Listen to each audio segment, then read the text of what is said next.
30 मिनेटमा भरिन्छ। यहाँ भन्दाखेरि हाम्रो यति मिनेटमा भरिन्छ भनेको थियो। अब दुई पाइपलाई एकैसाथ खोल्यो र केही समयपछि पाइप बीलाई बन्द गरिदियो। अब त्यो केही समय भन्दाखेरि कति समयपछि बन्द गर्यो अनि हाम्रो सो ट्याङ्की 30 मिनेटमा भरिन्छ। ल हामी यो पाइप ए र बी को कतिमा भर्छन् त्यो हामी लेखौँ पहिला सुरुको लाइनको। ल पाइप ए ले 45 मिनेट यहाँ भनेको थियो 45 मिनेटमा एक ट्याङ्की भर्न सक्छन् भने पाइप ए ले 1 मिनेटमा कति भर्छ त 1 मिनेटमा यो 45 आएर यता भागा लाग्यो हैन। 1 मिनेटमा 1/45 ट्याङ्की भर्न सक्छन्। यहाँ कुरा एकचोटि अझ बुझिहालौँ। ए र बी दुवैलाई खोल्यो, बीलाई केही समयपछि बन्द गरिदियो अनि सो ट्याङ्की 30 मिनेटसम्म भर्यो भन्दाखेरि ए त सुरुदेखि लास्टसम्म गयो हैन। भने ए ले कति मिनेटसम्म चल्यो त 30 मिनेटसम्म। त 1 मिनेटको आयो। अब पाइप ए ले 30 मिनेटको निकालौँ। ल पाइप ए ले 30 मिनेटमा 1/45 त 1 मिनेटको यति थियो। 30 मिनेटको बढी हुन्छ त मल्टिप्लाई गराए हैन। अनि यो यसलाई 15 ले काट्नु 15 दुना 30 15 थिए 45 2/3 ट्याङ्की भर्न सक्छन्। यो ए को काम समाप्त भयो। ए को कुरा सक्यो। अब बी को कुरा हेरौँ। बी ले पनि हाम्रो 36 मिनेटमा भर्न सक्छन्।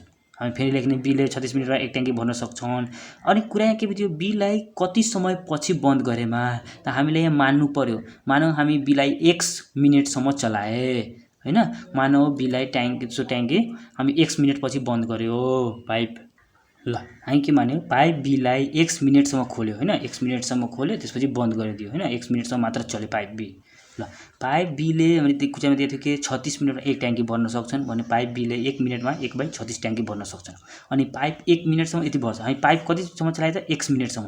अब त्यही पाइप बीले x मिनेटमा ल पाइपले x मिनेटमा 1/36 × x भन्दाखेरि x/36 ट्याङ्की भर्न सक्छन्। अब हामी के गरौँ कि त्यो जामा हैन जामा हाम्रो ट्याङ्की कति रहेको छ त एक ट्याङ्की हैन।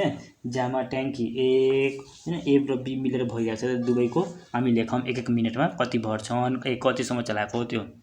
ल ए र बी ले भरेको जामा ट्याङ्की ए ले जामा ट्याङ्की कति भर्यो त 2/3 ट्याङ्की भर्न सक्छन् हैन। बी ले जामा कति भर्यो त 1/36 ट्याङ्की भर्न सक्छन्। त्यही लेखे यो ए को ए ले भरेको ट्याङ्की अनि यो बी ले भरेको चाहिँ जामा ट्याङ्की त 1 हुन्छ। अब दुईबाट हामी के गरौँ एलसीएम निकालौँ। एलसीएम कति आउँछ भने 36 आउँछ। अनि अब यो गुणा गरेर चाहिँ कति गुणा गराउनुपर्छ।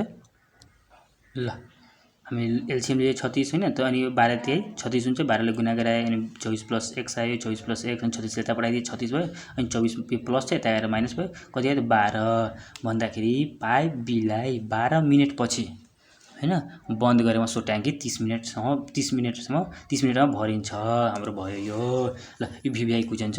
ल ध्यान दिनु होला।